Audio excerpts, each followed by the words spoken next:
I'm David A. Armstrong, JD. I'm the 10th president of St. Thomas University in Miami Gardens, Florida.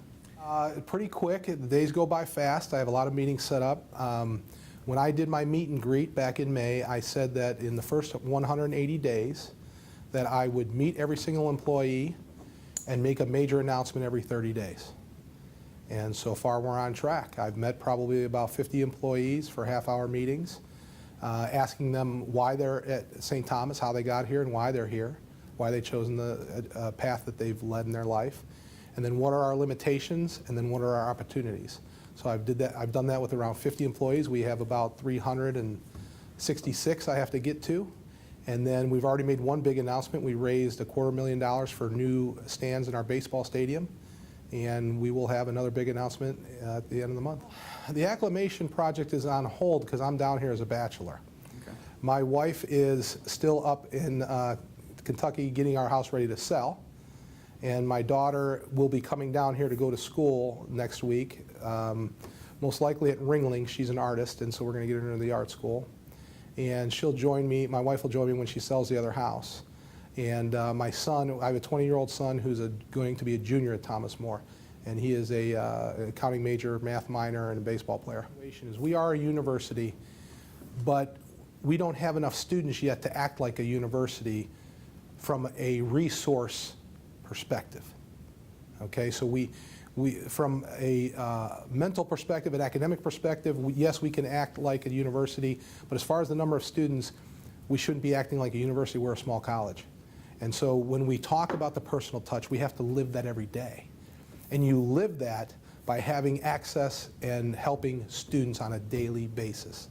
And when you build too many structures and layers, you're not having that access to students. And so I think it's an opportunity for us to streamline what we do. St. Thomas took a growth initiative and grew a lot of programs. My opinion is that we grew too fast in some areas. Those need to be pared back. You know, the old hedgehog concept from Jim Collins, we have to know what we're great at and get even better at that and drive that to create more resources to then have quality growth. I've had different numbers, but we're probably around 900 full-time undergraduate students, between 900 and 800 full-time undergraduate students. We're at around 570 full-time law students. Okay, so the full-time number is the most important number for your budget. Okay, full-time undergraduate or full-time law school. The graduate programs, albeit good and it helps revenue, those are all discounted programs. Okay, so the real number is what's the full-time number. Bottom line, we will grow our full-time undergraduate traditional number, we will grow our law school full-time number, and we will also grow our graduate numbers. In order to grow at an institution like St. Thomas, it's actually very easy to talk about, it's just hard to do. Programs, raw recruiting, financial aid leveraging. That's how you grow. Programs are academic, co-curricular, or extracurricular. Academic programs take a little bit longer to grow.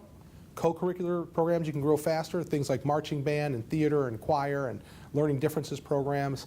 And then extracurricular you can grow very fast, athletics and or clubs. So programs are important. You have to have quality programs and programs that people want. And then you have to sell them correctly. That gets you to the next part, the raw recruiting. We have to have the best admissions team in the region. I've built admissions teams wherever I've been. We've set enrollment records wherever I've been. I've been a part of some unbelievable teams. So that's what we do. Financial aid leveraging is understanding how financial aid works. Use it to your advantage so that you know, the bottom line is that everybody wants to go to school for free. And that is the biggest political lie going right now. College is not free. Things that are worthwhile you have to earn in this life. And so we want everyone to pay a full boat. Somewhere in the middle is where we're going to end up, and both entities will be happy, and that's how we're going to grow. In our mission, we talk about growing ethical leaders for the global community. We have an excellent leadership program. Leaders for Life is what we do. I believe that we need to bring an ethical leadership studies program here. I created one at Thomas More in Kentucky. It was the only ethical leadership studies program at the undergraduate and graduate level. I believe here at St. Thomas we can have ethical leadership studies at the graduate and even a PhD in ethical leadership. Because who else should grow ethical leaders than a small faith-based, grounded in a strong liberal arts tradition school? It's us. Well, just go back to that first thing when I talked about programs. So unique academic programs like ethical leadership studies. We want to grow. Nursing is a new program for us that we can have immense growth in nursing. We are looking at a doctoral level program for Catholic education, Catholic administration in education. I think that would be a great niche for us.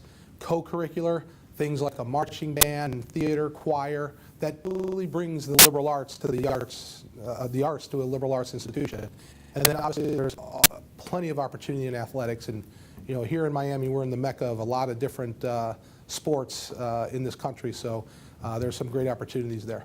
For the first time in our country's history, both sides of the aisle are refusing to fund education. Education, i.e. knowledge, is one of the most important characteristics a self-governing republic, a citizenry of a self-governing republic must have. The founders said that. Virtue and knowledge. Knowledge, i.e. education. And with secularism rising and the practicing of faith going down, that is a problem for this country as far as the virtue, which morality should not come from the federal government, it should come from us internally. Education. The founders believed in private education, they believed in public education, and we do not value education anymore. We have politicians that all say we're not getting a return on investment. That's not true.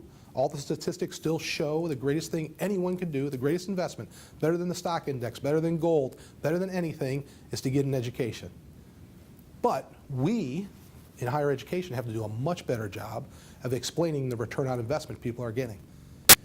In the end, higher education is definitely under attack. When people are saying that a college degree is not worth it, that's our fault. We have to explain the return on investment.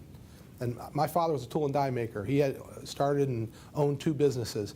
You know, I'm not somebody that comes from an elite situation or anything like that. I'm a first-generation college student. I get it. I get that manufacturing is important.